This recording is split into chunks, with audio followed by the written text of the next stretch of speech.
Hi everyone, thank you so much for tuning in to lesson number 11. Today we have a special lesson because we're going to learn two expressions.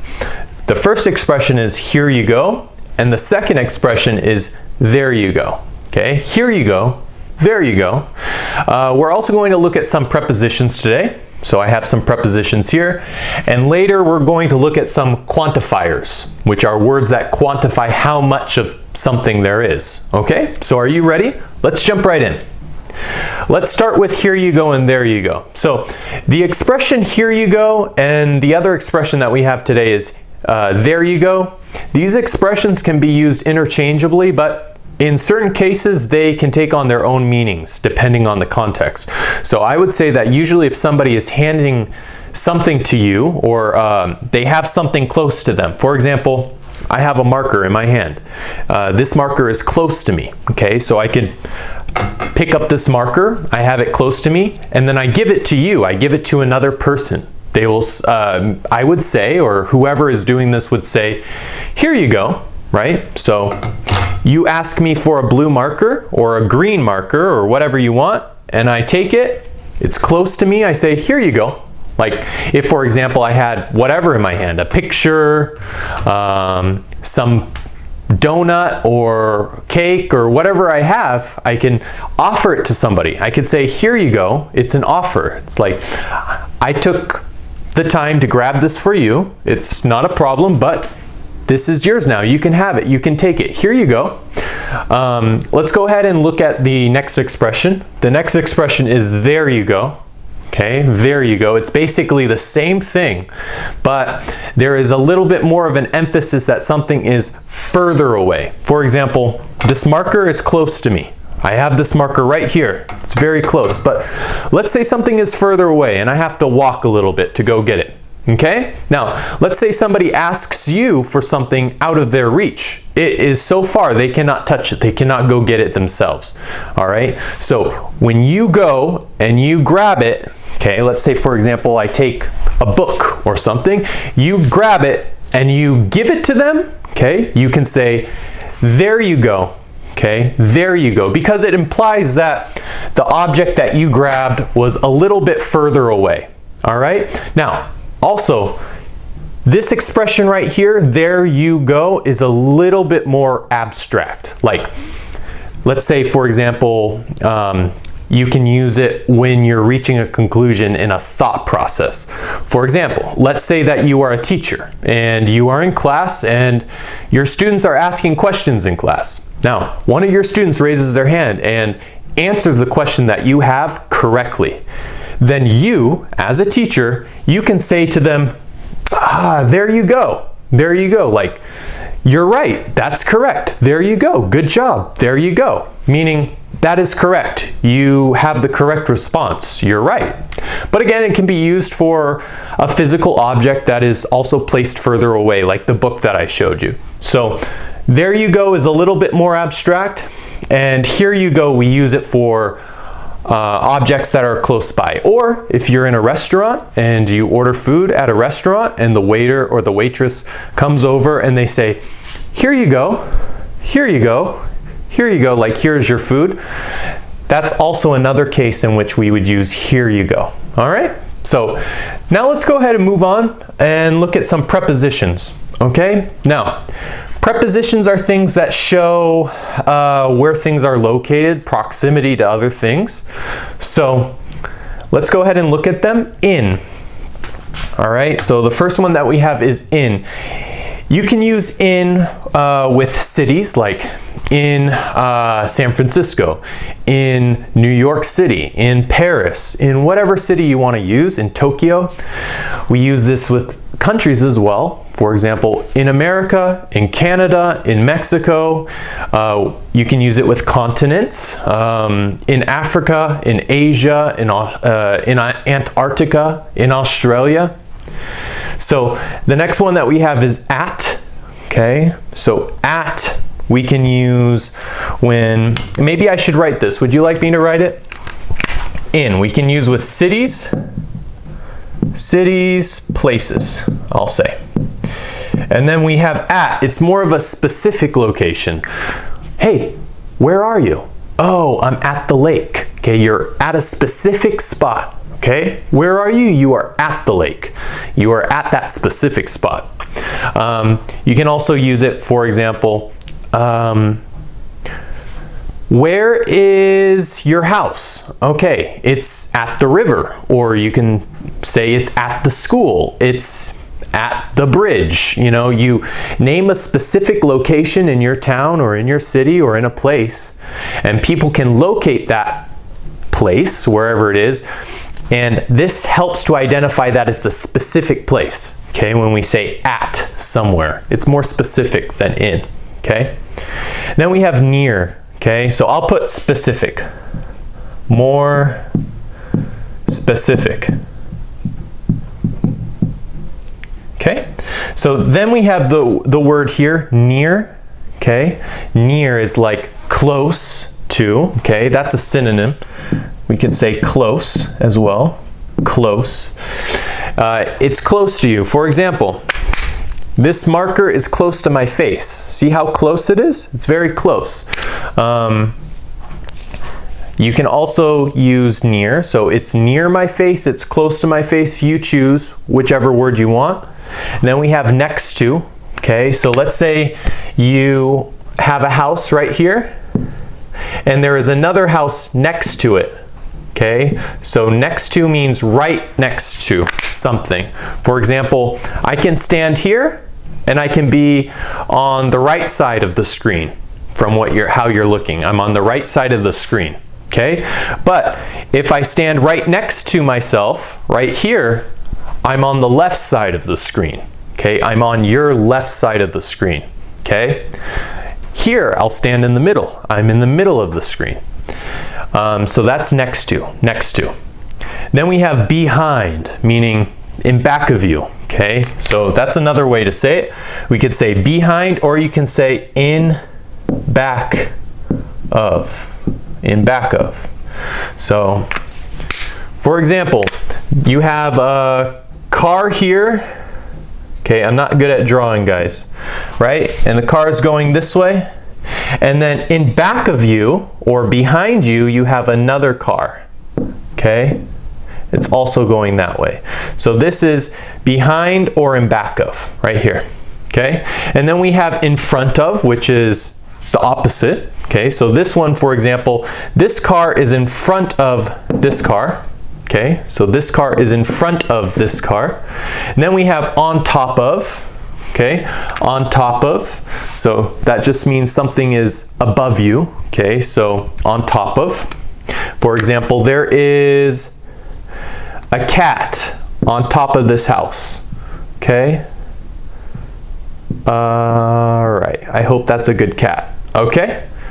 There's an animal on top of this house, on top of, at the top, okay? Then we have under. Okay, under means below. So that's another word you could say. Under means below. Okay, so under the house. Okay, under the car.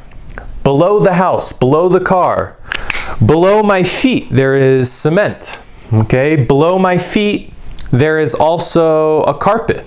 Okay, so below, it means under something. Then we have far from. For example, that just means there's a big difference. For example, Africa is far from North America. South America is far from Asia, etc. We're talking about distances. Mars, the planet Mars, is far from Earth. Okay, so far from. Across. Okay, across. Let's say you have a street right here.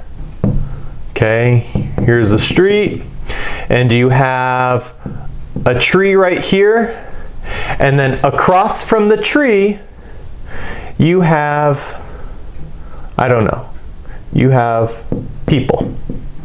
Okay, you have maybe 1, 2, or 3 people. Okay, so that means across. Okay, across. So across from me right now is a camera. Across from me is, you know, how I'm recording this video right now. I have a computer and I have a camera across from me. Okay, across. Then we have inside. Inside means like in the interior of something, inside the house, inside the car, or you could say outside. Generally, when we say outside, we mean outside the house, outside where there's trees, outside where there's rivers, outside where there's weather, you know, outside it rains, outside it snows, outside it's hot, outside it's cold. So outside just means outside of the house, in the environment, okay? All right, guys, so let's move on from prepositions, which help you locate things. You know, you find where they are in proximity to another thing, including yourself. But now we're going to look at quantifiers. So I'll turn like this.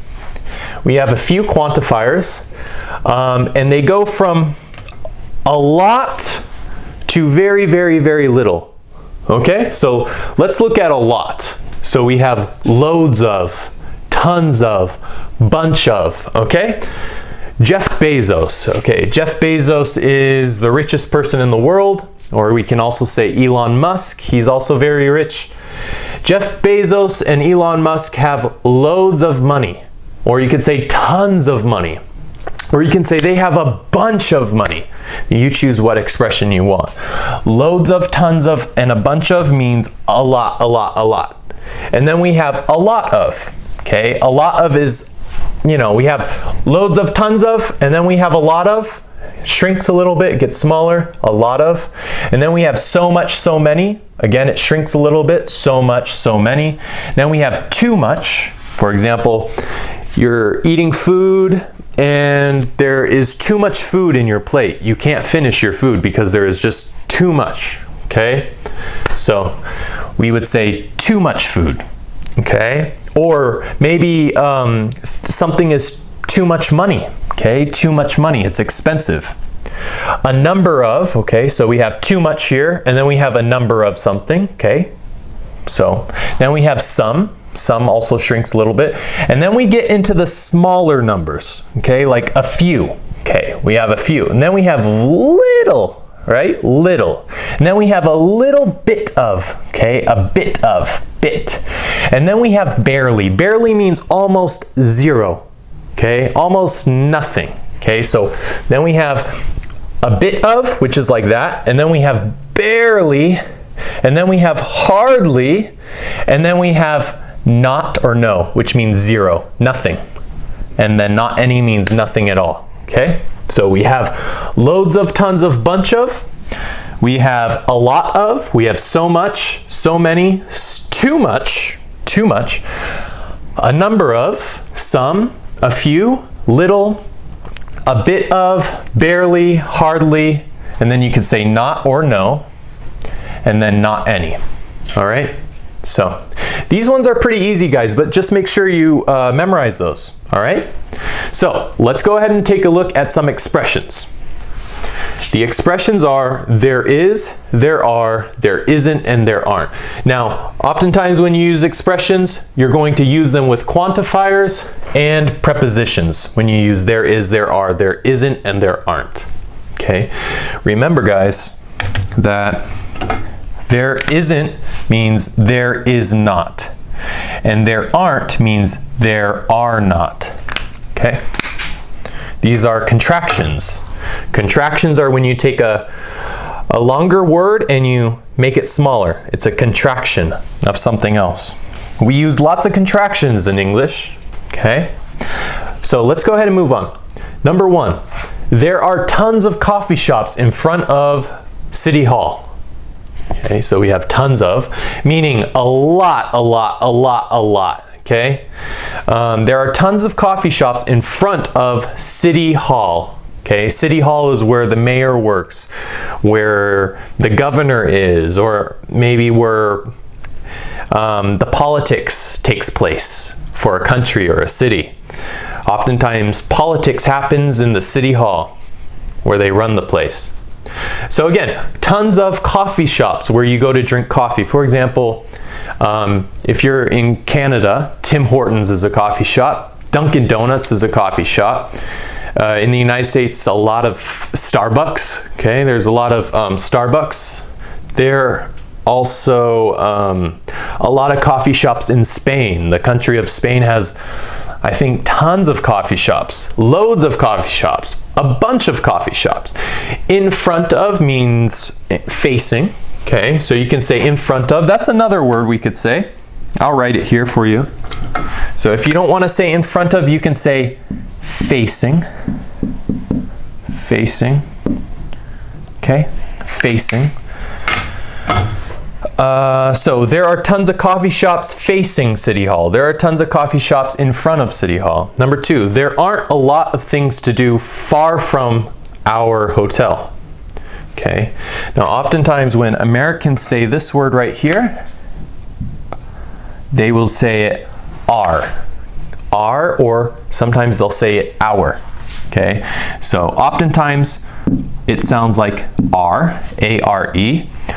And other people will pronounce it like hour, like there are 24 hours in a day. You get what I mean? It sounds like hour, and it sounds like the word are. But really it's just this word, are. Okay? So in front of our hotel. Number 3, there is so much to see inside the museum. Okay? In the interior of the building, there is so much to see inside the museum. Number 4, there are no bathrooms on top of the mountain. Okay, on top of the mountain. So you have basically a big mountain, right? Like Mount Everest, and you're climbing up, going to the top. Okay, and there are no bathrooms. Okay, there are no bathrooms on top of the mountain. Okay, if we're going to use this word, not, if you want to use not instead of no, you would have to say it like, there are not any bathrooms on top of the mountain. Okay? And number 5, guys, number 5, there is too much crime in this place. There is too much crime. All right? There's a lot of but you're expressing there's too much crime. It doesn't feel safe to you. Okay? So anyways, guys, those are the prepositions, the expressions here you go, there you go, and the quantifiers. Okay? And the expressions there is, there are, there isn't, and there aren't. Okay? So I think that's it for now. Thank you so much for watching this lesson. I hope this lesson wasn't too hard for you guys. I hope it was easy to follow for you. So in any case, I'll see you in the next lesson, okay? Take care. Bye.